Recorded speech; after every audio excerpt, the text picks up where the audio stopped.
دیکھیں شادی کے حوالے سے ہر ایک مذہب میں ہر ایک ریلیجن پہ تو اس طرح ہوتا ہے کہ اگر ماں باپ نہ مانے نا تو باغ کی شادی کرتے ہیں، ٹھیک ہے نا، سب جگہ پہ یہی ہے، ہمارے یہاں پہ بھی یہ باغ کی شادی اگر کوئی مانتے تو پھر ہم رشتہ بھیجتے، اس کے بعد پھر ہمارا جو شادی کا طور طریقہ بے شک ہمارا 1 سال تک چلتا ہے شادی کا جو طور طریقہ ہے، لوگوں سے تو مختلف ہے، رشتہ بھیجتے ہیں اس کے بعد پھر 1-2 مہینے بعد اس کو لے آتے شوہر کے گھر، تو اس طرح پھر ہمارا ایک روٹیشن چلتا رہتا ہے، پھر مطلب کہ 1 سال تک اس طرح چلتا رہتا ہے، تو اس طرح ہماری شادی ہوتی ہے بس جی۔ یہ بتائیے کہ جو اپنی مذہب میں جو شادی ہے تو وہ نارمل کی صورتحال پہ ہوگی، اگر دوسرے مذہب کے لوگ یا سے شادی اس حوالے سے تو کیا پروسیجر ہوتی ہے پھر؟ دیکھیں باہر کا جو بھی ہے رشتہ نہیں بھیج سکتا،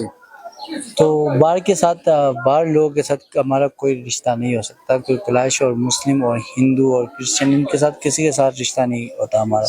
ہاں پراپر رشتہ ہم نہیں کرتے ان کے ساتھ، جی جی بالکل۔ ٹھیک، بہت شکریہ۔ یہ بتائیے کہ فوتگی کے حوالے سے جس طرح یہاں پہ فوتگی ہوتی ہے تو ہم نے سنا ہے کہ ڈول باجے کی طرح اس کا جو وہ سسٹم ہوتا ہے نا، تو یہ شادی میں بھی ہوتی ہے ڈول باجا اور فوتگی کے ٹائم پہ بھی ہوتی ہے، تو کیا ڈفرینس ہے اس میں؟ وہ ڈفرینس یہ ہے کہ اس ٹائم یہ تھوڑا سا کہ ڈول کا جو کہ مطلب کہ خوشی کا ماحول ہوتا ہے، مطلب جو کوئی شادی کا ہوتا ہے تو اس ٹائم تھوڑا سا ڈول کا جو ساؤنڈ ہوتا ہے وہ تھوڑا مختلف ہوتا ہے، مگر پھر بھی وہ ڈانس کرتے ہیں ہمارے یہاں پہ فوتگی کا یہ سین ہے کہ اگر کوئی آپ کو اگر کوئی بیٹا ہوا ہے، آپ کو کوئی بیٹی ہوا ہے، تو وہ جس ٹائم تک خدا نے آپ کو آپ کے پاس رکھا ہے، اس نے خوشی سے آپ کو دی ہے اللہ تعالیٰ نے، جو کہ ہم کہتے ہیں ڈیزو اپنے زبان میں خدا کو،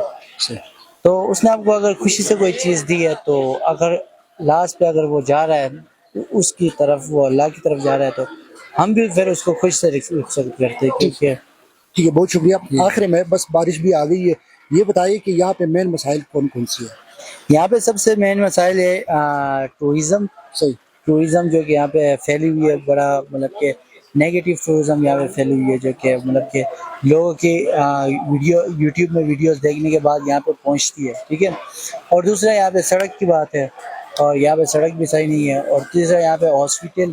یہ بھی ٹھیک ٹھاک نہیں ہے، بقایا بہت سے یہاں پہ مسائل آتے ہیں۔ کیا آخر میں کیا کہنا چاہیں گے؟ بس آخر میں یہی کہنا چاہوں گا کہ سب سے پہلے تو یہاں کا ٹورزم کو کنٹرول کیا جائے، اور جو ٹورزم ان کو بتایا جائے کہ علاقہ کس طرح کا علاقہ ہے، اور اس کے بعد اس روڈ کو بنایا جائے تاکہ ٹورسٹ بھی یہاں سے ایزیلی آ کے اور سیفلی جا سکے، اور یہاں کا جو کہ لوکل بھی ہے، ہاسپٹل یہاں پہ صحیح نہیں ہے، تو جب کوئی مسائل ہو تو یہاں سے ڈائریکٹلی مطلب سٹی میں پہنچ سکے، تو یہی ہے مسائل جو کہ امپورٹنٹ ہے، وہ اگر گورنمنٹ کرے تو بہت اچھی بات ہے، نہیں کرے تو ہم اس سے کوئی زور زبردستی کروا نہیں سکتے، تو گورنمنٹ ہے۔ بہت شکریہ۔ بہت شکریہ۔